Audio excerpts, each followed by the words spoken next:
Friday, the weekend is here, and of course, many of you are getting ready to travel out of town, but some of you are looking forward to the weekend's football and maybe even some sporting events that you love. This morning, we'll talk a little bit about the Super Eagles. Of course, we'll talk about this story that keeps going with Peng Shuai, and as Djokovic has come out to talk about it. Now, in Nigeria, the president of the Nigeria Football Federation, NFF, Pinnick, has stated in a meeting with the sports minister Sunday Dare in Abuja that any choice for the organization makes is about the Super Eagles is in the best interest of Nigerians. Due to the Super Eagles' recent results, Raw is on the verge of being fired. Since 2016, the German strategist has led the Super Eagles, but his position has grown untenable. Pinnick had previously denied rumors that the German had been fired by the NFF, although he did say that his position would be examined and addressed with the sports minister. The FIFA Council member intimated that Raw would be fired soon after the meeting on Thursday evening. We have discussed with the minister. We will have a direction. I have to discuss with my executive members. I will also come back to give feedback to the minister, Pinnick told the media. We are working in close harmony with the sports ministry. We don't want to hurt Nigerians. We are looking at our decision from any and every objective perspective. Trust me, whatever we are doing, it will be in the interest of the country. We have looked at all the documentation. I can assure Nigerians we will have a clear direction soon, he added. Pinnick did not say whether the NFF has a replacement in mind. Now, I have Seun Ajidagba with me this morning. Good morning. Good morning, Seun. Yeah, good morning, Nika. Now, of course, this story has been emerging, and we've all come to the conclusion that it's probably best for Gernot Rohr to leave, although the NFF doesn't seem to be quite ready to declare him gone. They tell us, according to Pinnick, that it will all work itself out. The best interest of the country is the main goal of their decision making. Is that actually, do you believe that? I would say like Nigeria, like Manchester United, an administration that is unorganized. We boxed ourselves in this corner. Immediately after the 2018 World Cup in Russia, we should have just started race with Gernot Rohr and not given him an extended contract. The extended contract with David meant that his contract is to expire in 2023. And because that contract has not expired before you people decided to terminate it, it means you have to pay the severance packages because you didn't fulfill the terms of the contract. The same way Manchester United decided to give Ole Gunnar Solskjaer a 3-year contract in July of this year after failing in flying colours and allowing Villarreal to win their first title in 94 years. Now United have to pay him £7.5 million severance package. In the case of NFF, they are dribbling Nigerians. Let me use that English. You are going to pay bonuses, you are not paying severance packages, you are not paying this. But the long and short of it is that the contract of the man says it will end in 2023, and we are still in 2022. You know, he also went ahead to say he has submitted his 40-man list ahead of the Nations Cup, and I keep saying this thing, Mikael. We are going to AFCON in January. Our first game, unfortunately, is against a tough team and one of the best in Africa, Egypt, January 11. And today is the 3rd of December. We still have not crossed the T's and dotted the I's. All we are seeing is meeting here and there. We have sacked him. We are trying to arrange. It's not adding up. Interestingly, it does not make us look like they are serious. Interestingly enough, Pinnick did not mention whether he would still be in charge of the AFCON squad when we go for the competition. And he also did not give any hint as to whether a replacement was already in mind. Are we looking at a situation where by the time AFCON rolls around, not only will our current manager still be in his position, but given the short period between that competition and the playoffs in March, would there even be enough time for a new manager to pick up the baton? You take the word out of my mouth. When we talk about lack of planning, lack of preparation, because this is what will happen to the new manager. When will the new manager have a time to get blended with the team before the AFCON? No more FIFA window. The only thing that can happen is friendly matches. And the question we have to ask ourselves again is, where will that time be for players to converge so that the coach can see them at first hand? Because FIFA has made us to realize that much as Africa is important in their scheme of things, they are still disrespecting us in Africa by fixing the FIFA World Cup that should happen in December to January. So the question is, those clubs, when will they release their players? Aside from clubs like countries like Germany, France, maybe Italy, who Spanish La Liga, who take break for the unitary period. Yeah. You can't say that of England. And I stand from this position here that the fulcrum of the foreign-based players for several teams will be coming from England. So the question is, when will they be released for their countries to have their services? And Nigeria, we have still not sorted out ourselves. All right. Law, for me, I know has gone. But with the way we are doing things, we are not serious. All right. He has been referred to about goal or Ororo. Cristiano Ronaldo passed the 800 goal mark for club and country, scoring twice as Manchester United beat Arsenal 3-2 in an incident-packed Premier League match on Thursday, December 2nd.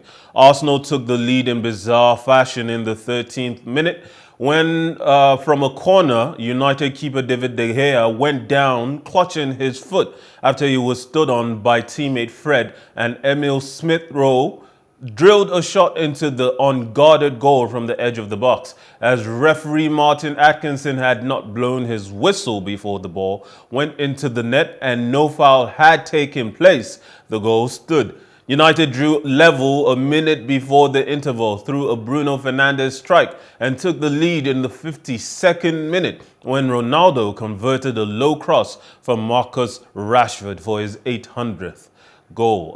The Gunners struck back quickly through Martin Odegaard, but Ronaldo got the winner from the penalty spot after Atkinson went to the pitch side monitor and ruled that Fred had been brought down by Odegaard. The match began with United fans displaying a tribute banner to former manager Ole Gunnar Solskjaer, who was sacked last month. The club's new interim manager, Ralf Rangnick, watched the game from the stands. Now, Ronaldo hits 800, and interestingly enough, Seun, oftentimes when he's on the verge of breaking one of these monumental goal records, 600, 700, and now 800, he usually scores another one to make it an odd number. This time, 801. Phenomenal achievement from the 36-year-old. It was a game United needed to win. Their back were against the wall. They are far from the chasing pack. You know how many points the likes of Chelsea, Manchester City, and Liverpool, who look like the teams that will win the English Premier League this season, have ahead of Manchester United. But it was a good response. And credit to the bravery of the caretaker manager in Michael Carrick, who took over 3 games, won 2, and of course drew 1. Very difficult games. But credit must go also to a certain Arsenal, who were losing their second game in about 12 matches.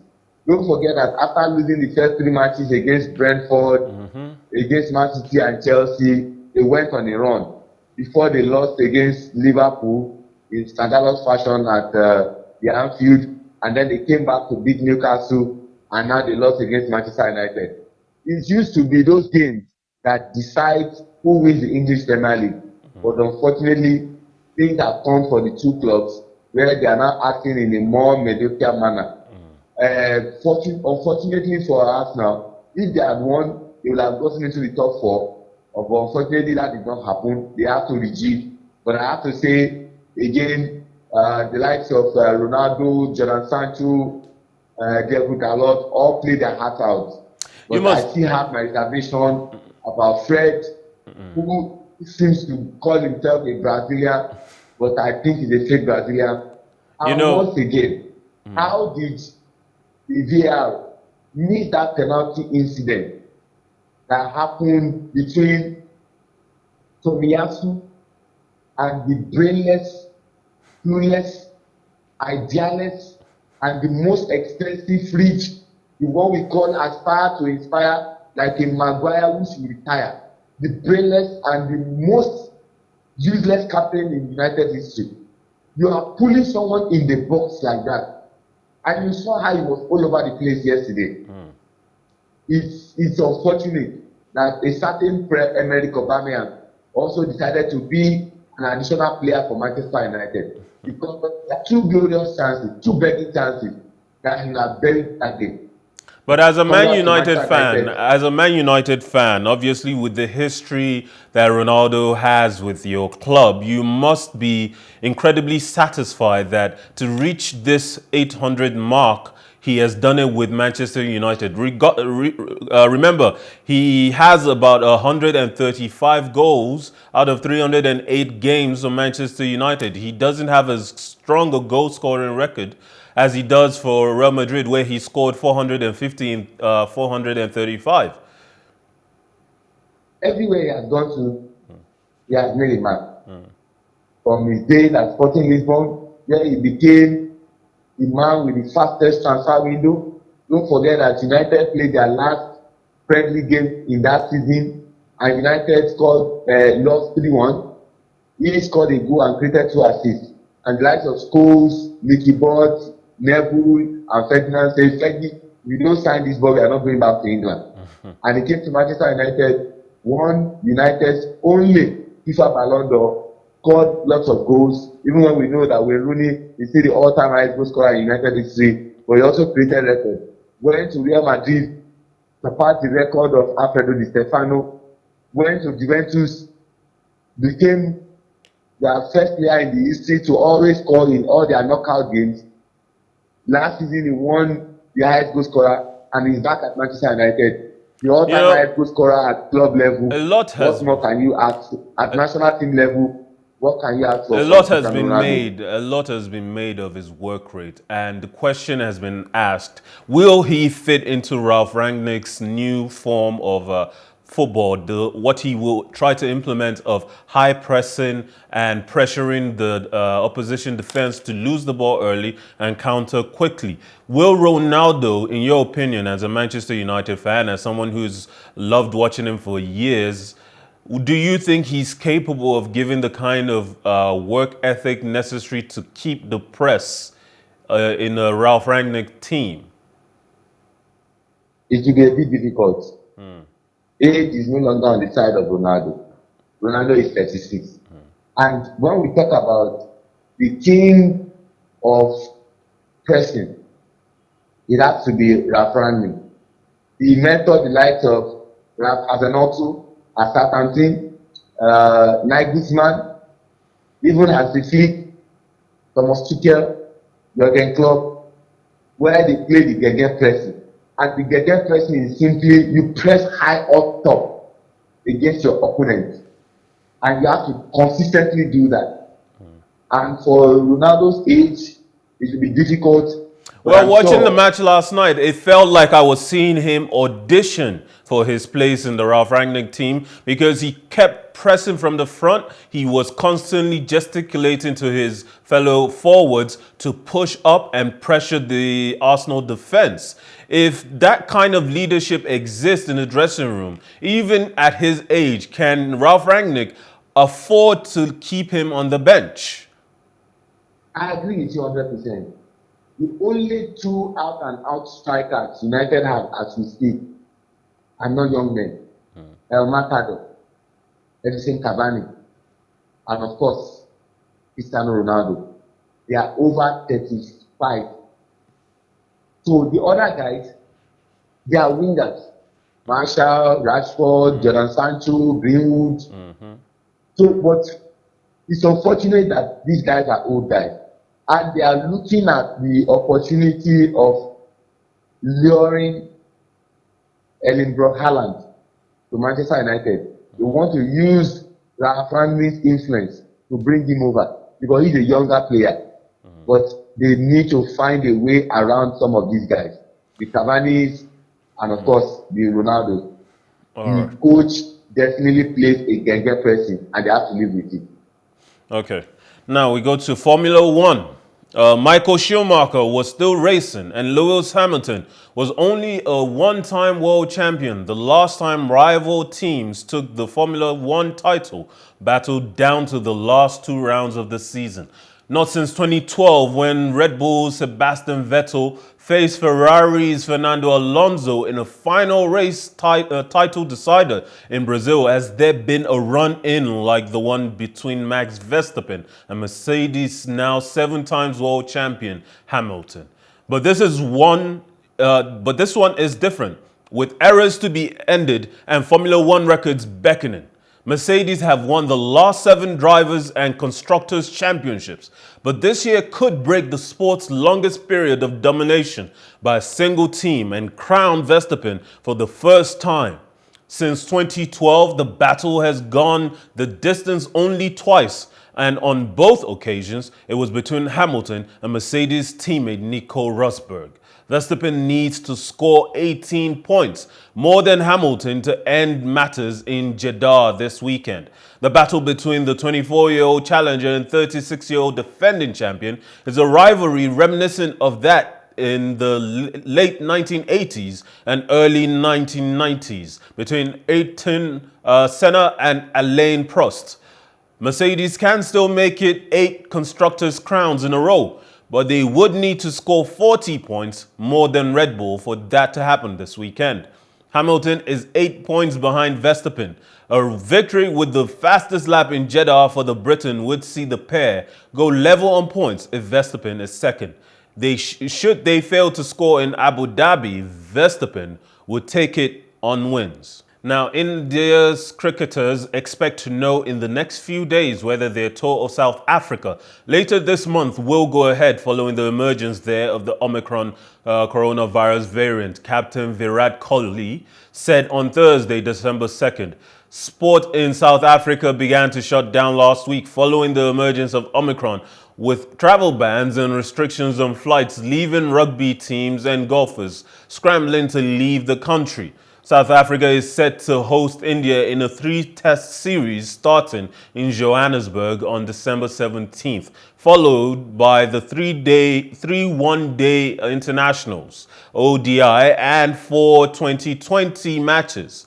Indian Cricket Board BCCI chief Sourav Ganguly said last week that they were monitoring the situation in South Africa. When asked if there were discussions to postpone the India tour, Ganguly's Cricket South Africa counterpart, Graham Smith, told reporters, "Nothing like this has been discussed." Kohli said coach Rahul Dravid has initiated discussions among the senior members of the Indian squad regarding the upcoming tour.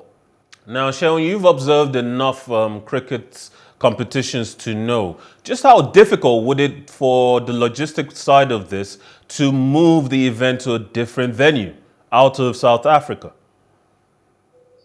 It will be very difficult. because of the Omicron virus, the fourth wave that is happening. Most events that are supposed to take place in South Africa have been halted. So it's a logistical nightmare moving them from one place to another. Don't also forget the traveling restriction. Any country you get to, you first need to self-isolate. So it's going to be very, very challenging. Unfortunately, we are battling with the fourth wave, and South Africa is an epic center. So I don't know what the International Cricket Council will do as regards that. Maybe they will have to cancel before. Well, it's unfortunate to hear. We hope they can resolve it. Now, Seun Ajidagba, I want to thank you for joining us this morning. Always a pleasure having you.